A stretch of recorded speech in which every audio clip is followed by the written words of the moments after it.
Welcome to our Projects in iOS course from Edgeonics. My name is Brett. In this lesson, we're going to start positioning elements on the app UI in Xcode and basically start building up the UI. Now we're going to go ahead and start adding UI elements to our scenes. So we have scene 1 here, we have our scene 2 here. One of the first things we're going to need to do is add a table view. And over here in the object library, you type in table, you'll get a table view, this one here, which I'll drag out. And what I want is to go ahead and position it all to consume this entire area. So I'm going to click on, let's see, not the attributes inspector, but the sizing inspector. And under arrange, I want to do fill horizontally and fill vertically. And then that, I believe, will handle our table view. So if I run this now, and our table view is consuming this whole area here. So I'm going to go ahead and stop that. And we need a cell. So just under our table view, we have table view cell, which I can drag and just place here.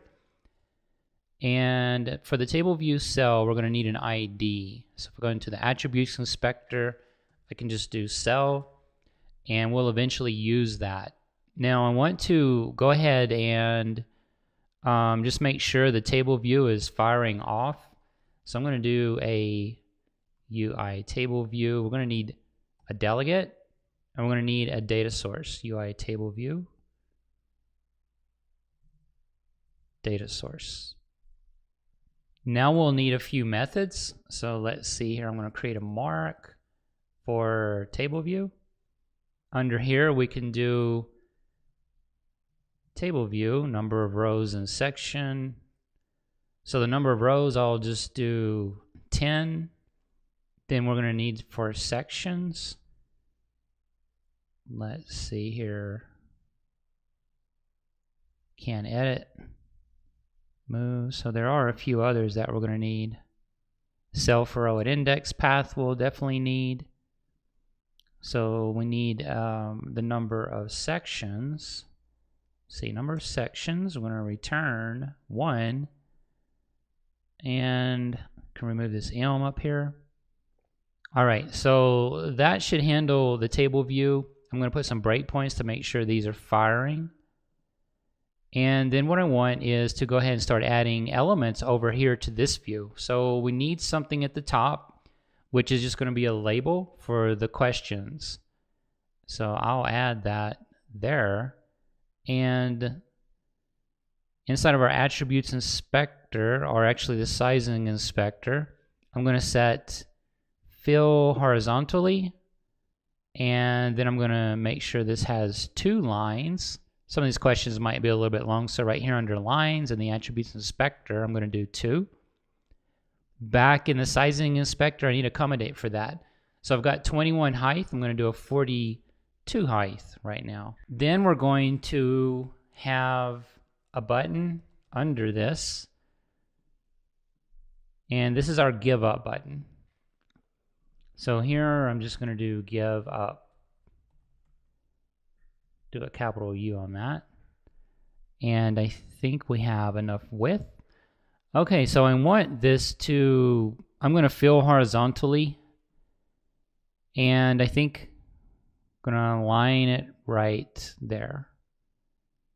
Or actually right here. Because what we're going to do is we're going to create this gray background. So if we go back into our mockup, we have this gray background right here. And we need to handle that. So I am going to add a view for that. Let's go down to just a regular view. Collection, text view. I think it's further to the bottom. Here it is. And I add that, let's see, right there. And like this.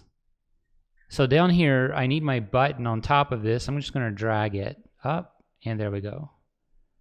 And let's see, for this view, I can have that arrange and fill horizontally. There we go. And now what we need are a few buttons below this, but we need to change this to a gray. So the attributes inspector, we have background is white. We want this lighter gray looks good. So we'll do that. Then down here, we want to just change this bottom part to gray, I believe. So let's see, go back into our mockup. We have the top gray. So maybe we want to keep that. So if I go back over here, we have this view, which has a white color. Can select this orange, and that's what's going to happen. Of course, this right here changes, but we should be able to change that background. Let's see. So the label color is white. We have highlighted, default. You can see through. No, that's not it. Let's see. Tint, here's the background. All right, we want white. Well, we have white. So let's try tint. I don't think that's going to do it. Right now, it is just see-through. So we know this isn't. Actually, it is. But I wonder, all right, there we go. Now the white's working. And I need to bring this up, not the give up button, but this view, so that these two are like that. And this I want to be inside of the view because then I can do some arrangements with it. So I'm going to do that. And in the sizing inspector, this is all going to position in the container. So I'm going to fill container horizontally and center vertically just in the container. So that handles that part. Now let's see. I think that works. So if we run this, I think it will be out of alignment some. Well, actually, we can't run it because we don't have our segue. So we will need a segue over here. So before I add all the buttons, I'm going to try and get some of that going. Our prototype cell, we can go ahead and add the top label, the image view to it. So let's see, we have our cell.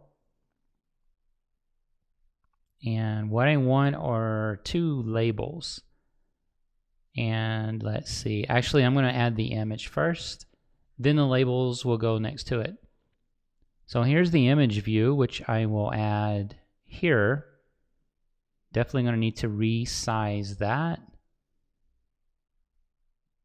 So maybe something like that, or this. We're going to need to resize the prototype cell because it is not going to be tall enough. So I'm going to bring this down to, I guess, about there.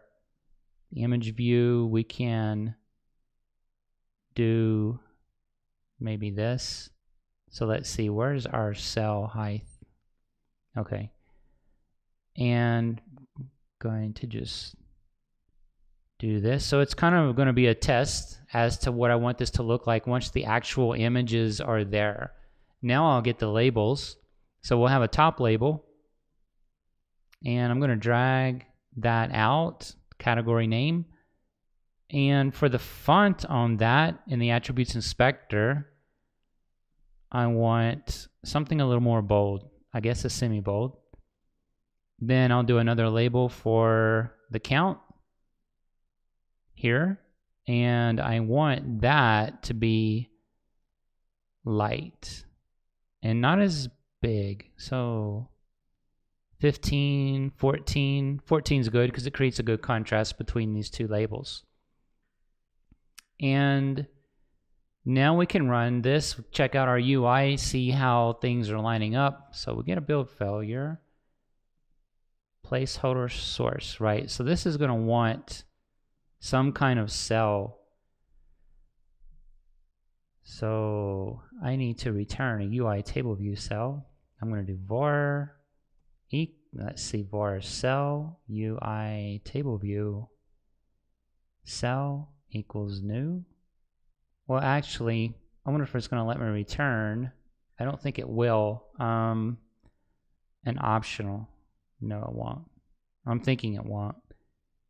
use of undeclared UI table view data. I want a cell here. And down here. Okay, so we can force unwrap this. I think that's going to be fine because this is not returning any kind of optional. So when you force unwrap, you're basically not returning any kind of optional. And I'm going to try and run it now, see if we can get a build. Looks like we may have that. All right. And okay, so here's our UI. So nothing on that, obviously. So we're going to create a segue now and try to fill this in a little bit. So let's see here. We're creating a cell. We need to actually create a view controller for our cell. But let's see if we can get the segue working first. So on this prototype cell, we want an indicator so that the user will know they can go over to another scene. So let's see here. We have accessory, disclosure, detail, disclosure I think works. So we get this little kind of like a chevron over here on the right hand side. And now what we need to do is control drag from the cell over here. It's going to do the segue for us. I'm going to do a show. And now we got some navigation going on, but what is that going to do to our question text? So we're going to have to see what happens there. Up here, we can add our application name. So let's see where, right here, title, super quiz. And I don't know if that's going to show up right here. All right, so let's run that and see if the segue is working and then what our detail view looks like at this point. So our application name is not there, our chevron is not there. So let's see, we can't click. I think we're going to need some kind of actual data. Let's see here, just returning empty cells at this point. And we're returning 10 of those. So let's see, there is a label available, text label, text test. All right, so if I run that, I don't know if we're going to be able to see it because we have our other labels. Go ahead and unwrap that. So the labels we've added may actually overwrite this so that we can't see those particular ones. Yeah, and I think that's what's going on here. So we'll need to add a view controller for our prototype cell so that we can then get some real data into it and cast this as our custom cell type.